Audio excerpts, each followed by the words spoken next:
कहानी दो बहुओं की। नीता को तारीफ शब्द पता ही नहीं था। घर के सारे काम वह एकदम सही सही करती थी। खाना बहुत स्वादिष्ट बनाती थी, लेकिन फिर भी आज का खाना अच्छा था बहू, ऐसा उसकी सास कभी भी बोलती नहीं थी। और पति भी कभी उसकी प्रशंसा नहीं करता था। उसका बनाया हुआ खाना चुपचाप खाकर उठकर दोनों पति और सास चले जाते थे। उसने खाना खाया या नहीं, इसका उन दोनों को फर्क नहीं पड़ता था। सास को वह पसंद नहीं थी। उसके हाथों से जरा सी भूल हो गई तो सास तुरंत गुस्सा करती थी।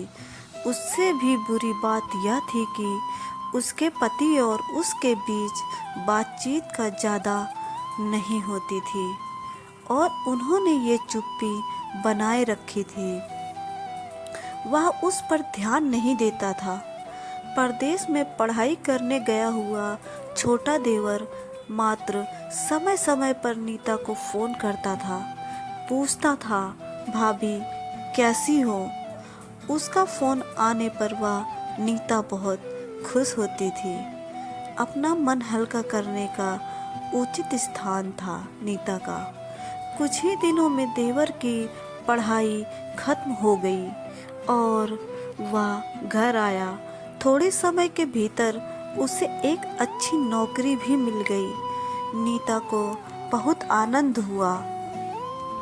नौकरी लग जाने के बाद उसकी सास अपने छोटे बेटे की शादी के लिए बातचीत करने लगी, पर देवर को एक भी लड़की पसंद नहीं आती थी।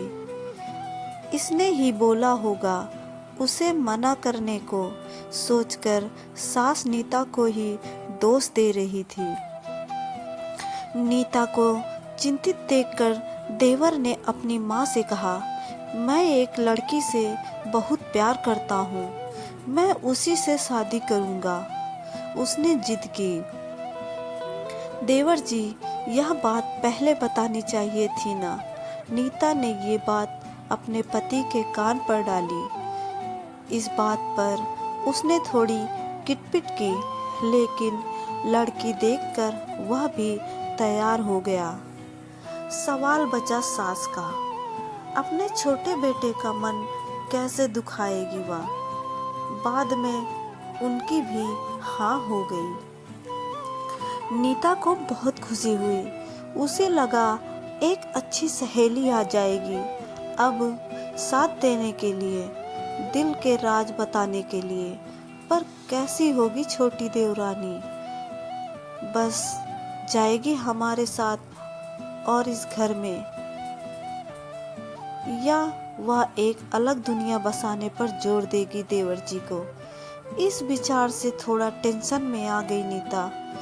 कुछ दिनों बाद नीता की छोटी देवरानी चौखट लांग कर घर में आई। देवरानी ने घर में आते ही सारे घर की जिम्मेदारी अपने हाथों में ले ली। अब सास ने अपनी छोटी बहू की ज्यादा ही तारीफ करना शुरू कर दिया। उसे माँ जैसा प्यार करने लगी। यह देखकर नीता की आंखों में आंसू आ जाते।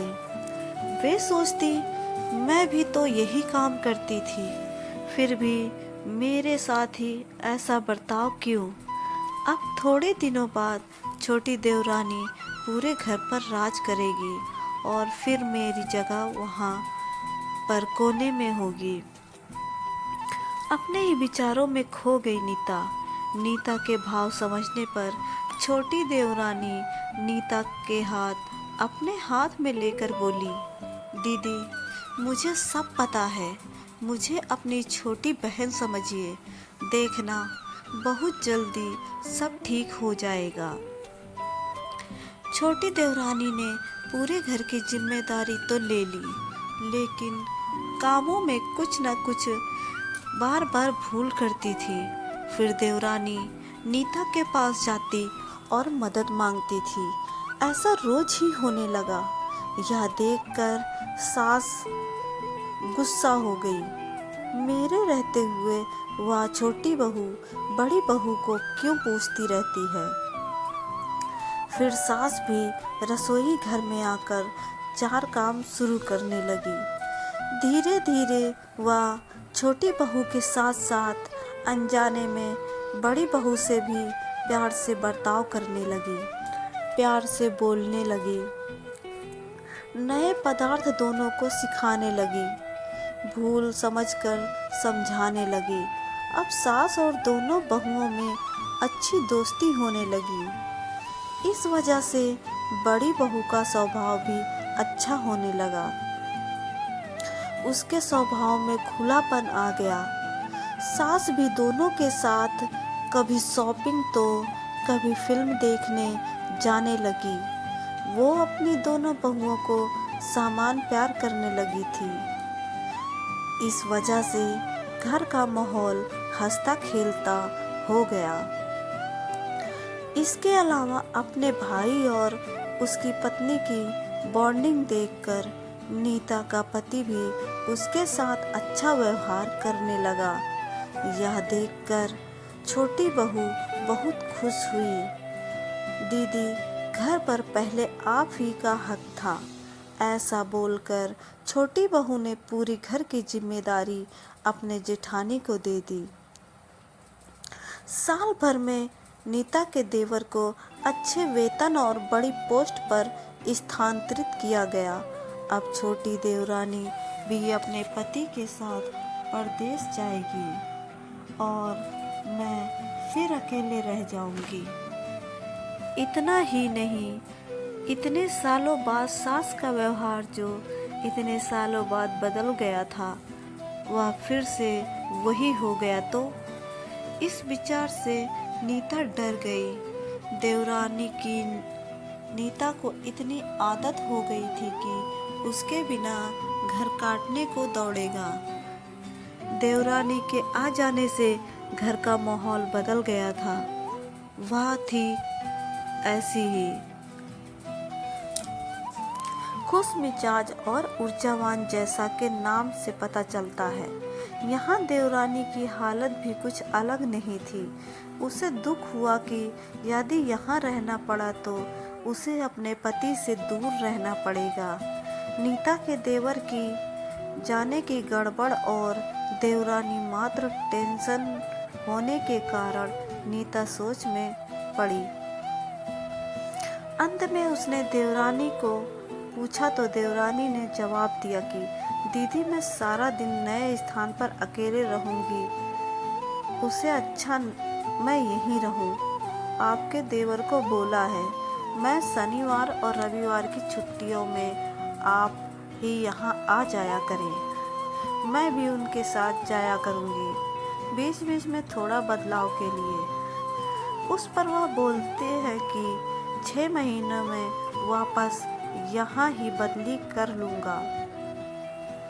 अपने पति की नकल करके देवरानी बोली और छोटी देवरानी भी हंसने लगी। अपनी आंखों के आंसू पोंछते हुए नीता बोली, छोटी, यह दिन वापस नहीं आने वाले।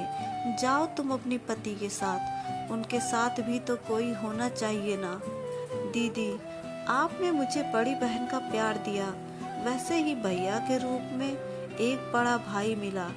यह भरा हुआ संसार छोड़कर मैं कैसे जाऊं? वहाँ अकेले का मन नहीं लगेगा। 6 महीने का तो सवाल है, वह आते रहेंगे यहाँ पर। यह सुनकर नीता ने अपनी देवरानी को खुश होकर गले लगाया। तभी देवरानी नीता को बोली, अपने पति के साथ एक अलग जीवन बनाने में समय नहीं लगता। अपनों में रहकर पति की प्रतीक्षा में ही आनंद है।